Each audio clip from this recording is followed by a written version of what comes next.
Just kind of what does it mean about this team? What does it say about this team that you guys can go down as big as you did and come back and find a way to win? Just being resilient, staying with it. There's two halves to a game.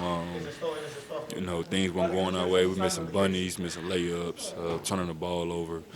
But had a chance to watch some things at half, correct some things, and then go out there in the second half and give it our all.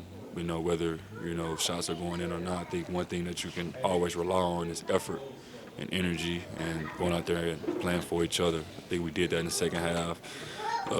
Didn't give up too many, baskets at the rim and open three like we was in the first half. We were more connected, and it was all heart from us, man. Just getting down and digging yourself in a hole, but getting out of it. It wasn't that way right away in the second half. Like the first 3 minutes, you guys still were digging that hole even deeper. Just how do you kind of make that correction once you're there in the second half and kind of turn it around?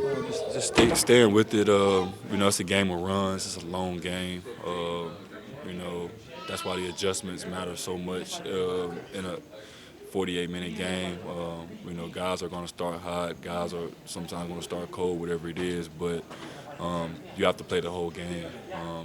One half doesn't matter for the second half as well. It's two halves to a game. And, just sticking with it, trusting one another, and sometimes you got to muck the game up, got to make it an ugly game.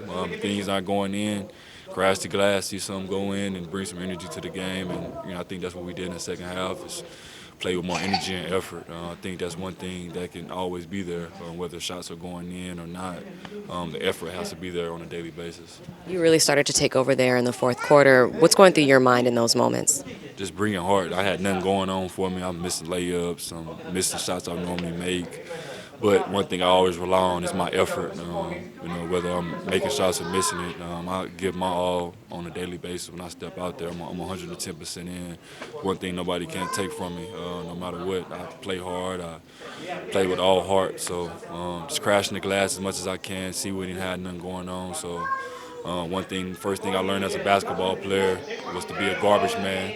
And I was being a garbage man for a little bit, and then the basketball guys let me hit some shots, so it was pretty cool to see a couple go in. Well, Bobby, this team's resilient, not just on the court, but even when you guys come back from the huddles, you guys are really good about bigging one another up. Talk to me a bit about that mindset that this team has as a collective in those moments. Yeah, obviously when you on a winning team or just a team in general, it takes all guys, it takes the whole 15. Even the guys that might not play.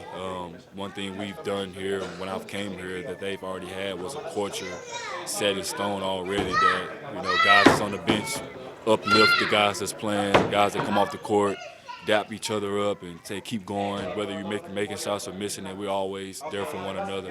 And it kind of keeps you locked in and keeps you focused on the game. Halftime, I'm sitting here and TA come up to me and say, hey man, hey, be you, be you. And it makes you lock in a different way. And it's always great to have teammates like these guys in here that kind of uplift you and bring you to a different headspace and keep you level-headed.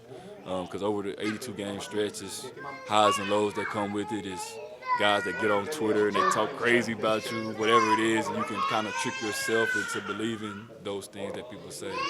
But the guys in this room kind of hold each other accountable and keep each other focused on the bigger task at hand. And I'm just blessed to be a part of it and be, in a room with guys like that. Something, particularly at halftime, that you could point to where they score 68 and a half, 37 in the second quarter alone. They only score 34 in the second half altogether.